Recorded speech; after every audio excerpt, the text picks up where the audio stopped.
दोस्तों, हमारे channel on liberty पे आप सभी का स्वागत है। तो इस चैनल को बनाने का जो मेरा उद्देश्य है वह है कि आप लोगों को लिटरेचर, फ़िलॉसफ़ी, हिस्ट्री इन चीज़ों से जोड़ना। कि हम जो भी किताब पढ़ेंगे, चाहे साहित्य का या दर्शन का, इतिहास का, उस बुक पे थोड़ा चर्चा करेंगे। उस बुक का मैं आपको रिव्यू दूँगा। तो इस सप्ताह जो उपन्यास पढ़ा हूँ, फणीश्वर नाथ रेणु का कितने चौराहे। ये रेणु जी का लघु उपन्यास है। और आप जानते हैं ये जो कितने चौराहे रेणु जी का लघु उपन्यास है। और मैं आपको बता दूं कि इस उपन्यास का जो प्रकाशन वर्ष है 1966। आप ध्यान दीजिएगा मेरी बात को, ये उपन्यास 1966 में प्रकाशित होती है। लघु उपन्यास की परंपरा में ही इसको हम मानेंगे, क्योंकि लघु उपन्यास मैं इसीलिए बोल रहा हूँ क्योंकि देखिए ये जो पूरा जो उपन्यास है ये 110 पेज का है। पूरा उपन्यास कितने पेजों का है? 110 पेज का। अगर आप पढ़ना चाहिएगा तो 4 घंटा में आप ये पूरा उपन्यास को पढ़ सकते हैं। देखिए ये एक आदर्शवादी उपन्यास है, क्योंकि अगर आप देखिएगा तो ये जो उपन्यास है ना, इस उपन्यास की जो रचना किया फणीश्वरनाथ रेणु ने, वो देश में आज़ादी के लिए संघर्ष करने वाले युवाओं को ये उपन्यास एक प्रेरणा देता है ना। जो युवा संघर्ष करे, अपने बलिदान दे, उन युवकों को केंद्र में रख करके इस उपन्यास को लिखा गया है। ये उपन्यास आपको देखिएगा तो देश प्रेम का, देश सेवा का, त्याग के, देश के लिए जो जीवन बलिदान का, उसका ये प्रेरणा देता है ये उपन्यास। इस उपन्यास को अगर आप देखिएगा तो इसकी जो घटना जो बीतती है ना, वो 1930 से लेकर के 1942 तक का समय है। मतलब आज़ादी से पहले का भी और कुछ समय आज़ादी के बाद का भी। आप देखिएगा गांधी जी के आंदोलन से प्रभावित है इस उपन्यास में पढ़ने वाले छात्र, है ना। आप देखिएगा इस उपन्यास का जो नायक है मनमोहन, जो इस उपन्यास का नायक है, वो काफ़ी प्रतिभाशाली बालक है।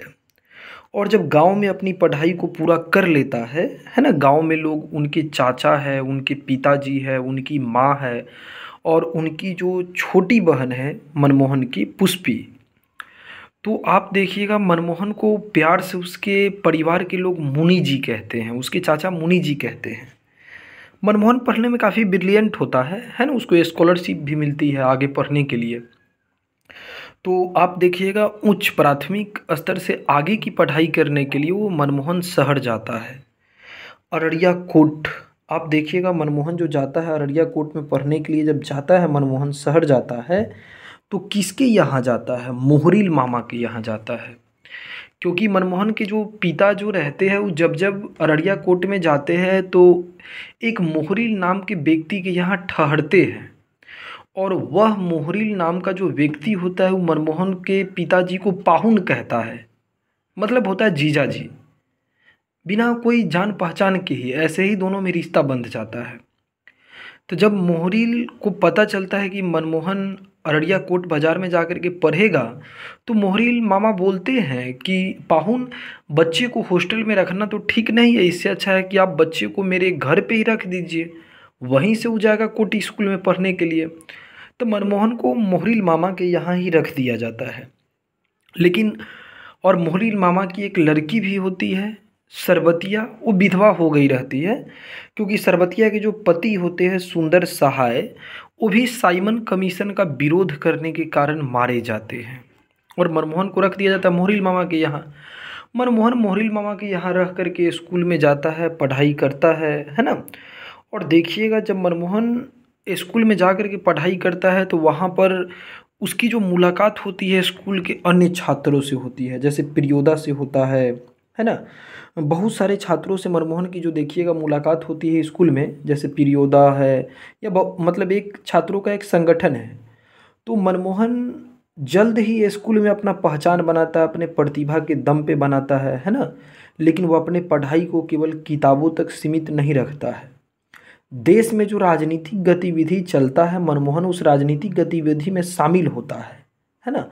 हालांकि स्कूल की प्रशासन जो कमेटी जो होती है उसका विरोध करता है, लेकिन फिर भी मनमोहन छात्र संगठन में शामिल हो करके, है ना, छात्र सेवा में भाग ले करके देखिएगा तो मतलब मनमोहन जो है जो देश की सेवा करता है। इसमें भूकंप में जब देखिएगा कि बिहार में जो भूकंप आया रहता है, जब बिहार में जो भूकंप आती है तो उस 1937 का देखिएगा, तो जो भूकंप था ना 1934 में जो भूकंप आया उसमें बड़े महाराज के साथ मनमोहन मतलब पीड़ित व्यक्तियों की दिन रात सेवा करता है। उस भूकंप पे मनमोहन जो है जो पीड़ित व्यक्ति की दिन रात सेवा करता है, किसके साथ मिल करके, बड़े महाराज के साथ मिल करके।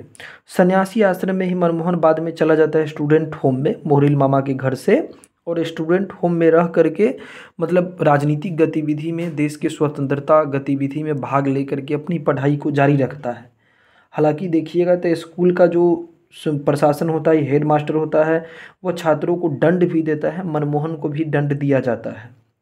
लेकिन फिर भी देखिएगा मनमोहन को दंड दिया जाता है। और जब 1942 में भारत छोड़ो आंदोलन का प्रस्ताव पारित हुआ, करो मरो का नारा दिया गया, तो उसी में देखिएगा अररिया कोर्ट में जो ट्रेजडी हाउस पर तिरंगा फहराता है मनमोहन का कुछ दोस्त, और तिरंगा फहराते हुए उसके कुछ दोस्त जो होते हैं वो शहीद भी हो जाते हैं। प्रियोदा गोली खाकर गिरता है, कृत्यानंद झंडा को ये करता है, वो भी आगे बढ़ता है, असरफी आगे बढ़ता है, वो भी गोली खाकर गिरता है। भोला के हाथ में तिरंगा है, भोला गिरता है लेकिन तिरंगा को गिरने नहीं देता है। पांचों दोस्त उसके शहीद होते हैं। और शहीद होने के बाद देखिएगा मनमोहन को इस चीज़ का बहुत पश्चाताप रहता है कि हमारे दोस्त शहीद हो गए लेकिन हम शहीद नहीं हो पाए देश की आज़ादी के लिए। और मनमोहन जो रहता है, जो स्वामी सच्चिदानंद के रूप में स्टूडेंट होम की स्थापना करता है, कहाँ, देहरादून में, है ना। पश्चाताप की आग में झुलसता मनमोहन स्वामी सच्चिदानंद के रूप में देहरादून में स्टूडेंट होम स्थापित करता है। और जब महीनों वर्ष गुजर जाता है, जब 1965 का भारत पाकिस्तान का युद्ध होता है, तो मनमोहन जो है, जो अपने भाई, जो उसका छोटा भाई रहता है गुनी जी प्रेम से, वह जगमोहन, तो मनमोहन का भाई जगमोहन जो है, जो 1965 में भारत पाकिस्तान को युद्ध करते हुए मतलब टैंकों का सफाया करते हुए वो लेफ्टिनेंट जनरल रहता है, वह मारा जाता है। और जब मनमोहन इस चीज़ को देखता है न्यूज में कि उसका भाई जो है जो शहीद हो गया, तो उसके मन की जो ग्लानि रहती है, आत्मग्लानि, कि हम अपने दोस्तों के साथ शहीद नहीं हुए, वह ग्लानि उसकी कम हो जाती है। तो अगर आप देखिएगा तो निश्चय ही एक आदर्शवादी उपन्यास है ना, क्योंकि यह 1930 से लेकर के 42 तक के ऐतिहासिक कालखंडों का बहुत ही बेजोड़ चित्रण करता है। देश की आज़ादी के लिए मतलब लड़ने के लिए युवाओं को प्रेरित करता है ये उपन्यास। तो कहीं ना देखिएगा तो रेणु जी ने जो उस उपन्यास की जो रचना की, वह देश की आज़ादी के लिए एक युवाओं को प्रेरणा देता है ये उपन्यास। तो मेरे विचार से ना आपको ये उपन्यास पढ़नी चाहिए। अब मैं आपको बोल रहा हूँ ये उपन्यास पढ़नी चाहिए। देखिए, अगर मैं पूरा उपन्यास की कथा वस्तु बता भी दूँ विस्तार से, तो आपको पढ़ने की रुचि आपकी कम हो जाएगी। किताबें पढ़िए, है ना। जब देखे होंगे कि लोग अभी फ़ोन की दुनिया में अपने आप को व्यस्त किए हैं, लेकिन आप किताबें पढ़िए और लिखिए भी, है ना। पढ़ना और लिखना ये दोनों निरंतर जारी रहना चाहिए। ये बहुत दुख की बात है कि हम लोग अभी के दौर में किताबों से दूर आ चुके हैं। तो मेरा मतलब पर्पस यही है कि मैं आपको हर चीज़ों पर, हर विषय पर जितनी भी बेहतर बेहतर किताबें पढ़ी है, मैं पढ़ करके आपको बताते जाऊं, ताकि आप भी पढ़ने के लिए प्रेरित होंगे। चलिए, तो कैसा लगा मेरा वीडियो आप फीडबैक में दीजिएगा। फिर हम लोग नेक्स्ट संडे को, अगले संडे को मैं आपको फिर कोई उपन्यास को लेकर के मिलूँगा। अगले संडे को फिर मैं किसी बुक का रिव्यू दूंगा जी। धन्यवाद, थैंक यू।